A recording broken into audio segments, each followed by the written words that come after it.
Starseeds, in some ways, are a very special type of soul. However, even as I say that, I'm aware that so many of them are here right now. Maybe some of us are a little bit less special than we think. So, starseeds are individuals who have spent one or more past lives on another world. Starseeds do have a special role to play here, which is very often they are carrying frequencies, consciousness, insights, knowledge, experiential knowledge, transmissions that specific humans need right now, and that us as a collective, humanity in this planet, needs right now for our healing and awakening. Imagine a group of individuals who have lived through the rise and fall, not only of individual civilizations on part of a planet, for example,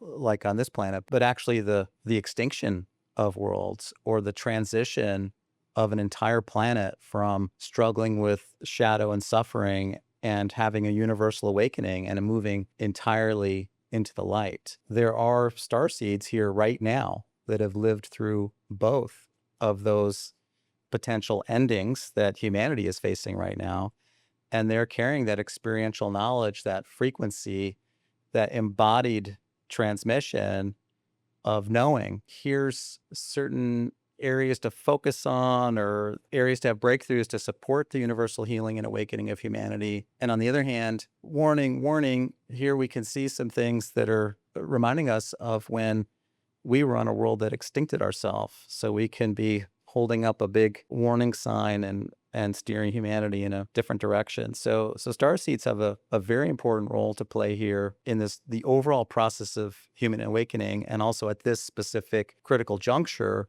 where we really are at this point of bifurcation. History is speeding up, cycles are condensing, things are happening faster and faster. We're at the most incredible time to be alive as humans. We're at an inflection point inside of an inflection point where decades get compressed into years and years sometimes into weeks, where it's the most critical time in human history, where we really have some big choices to make on what we want this human story to look like. We do have now the power to extinct ourselves if we're not careful, if we act out our wounds with our increasing power over the physical world. And we also more and more have the power to create heaven on earth together. So it's this really critical moment, and starseeds really have a very important role to play in supporting us, nudging us in the right direction down the path of least suffering and greatest joy. So while starseeds do have a very special role to play, they also have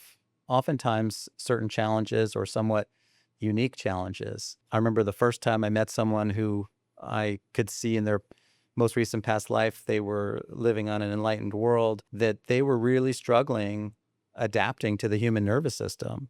They were really struggling adapting to their family system, which was, let's just say, much less enlightened and more toxic than anything they had experienced in any recent lifetime. So it was difficult for them. So adjusting to foreign nervous systems, adjusting to types of toxicity or polarization or just lower levels of consciousness, dense frequencies, there can be, I guess in some ways you could call it a type of culture shock that they might have visiting this world. And it could be quite difficult. And also there can just be that sense of, like, literally people think, it feels like I was born on the wrong planet. Sometimes when people feel that way, they don't realize it's not that it's the wrong planet, but they don't realize it's actually true that they were born on a planet which is foreign to them. There are a lot of people who are starseeds that don't realize they're starseeds, right? There are a lot of people that have these past lives that haven't woken up to that reality at this point on their journey. And for a lot of those people, just feeling like they don't fit in, like they're out of place, like nothing makes sense here. This isn't the way it's supposed to be. I don't really fit here. I'm not saying everybody that feels those feelings is a starseed, but there are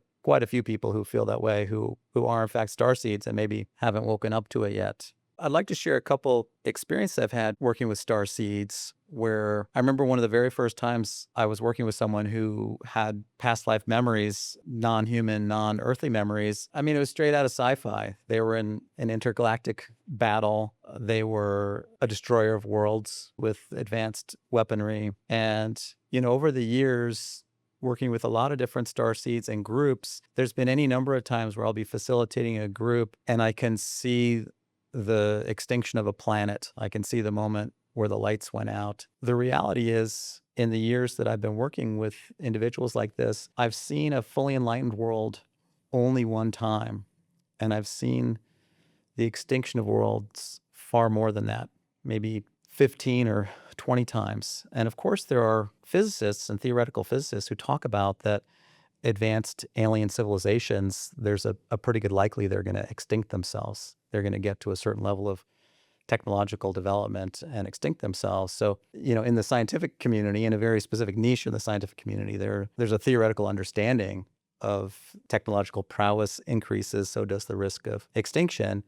And then in my own firsthand experience as someone who witnesses these worlds and what happens on these worlds, it looks like to me it's 95% of the time we end up in planetary extinction rather than full planetary awakening. So I don't say that to be a pessimist. As a matter of fact, I am an optimist. I do believe in humanity's ability to fully awaken right now, sooner than people would think might be possible. And also, there's a type of realistic optimism where you might understand that, yeah, there are some real challenges. We're not spiritual bypassing. We're not just assuming everything's going to be easy and great. We can see that there are some built-in challenges with this moment in the evolution of a species, this moment that we're in right now. And so it's good to understand, yeah, there are some real challenges. There are some real risks here. We don't need to be in denial of that. And we can use that to further motivate that we are immaculate, that we are precise in our pursuit of truth and healing and awakening at this critical juncture.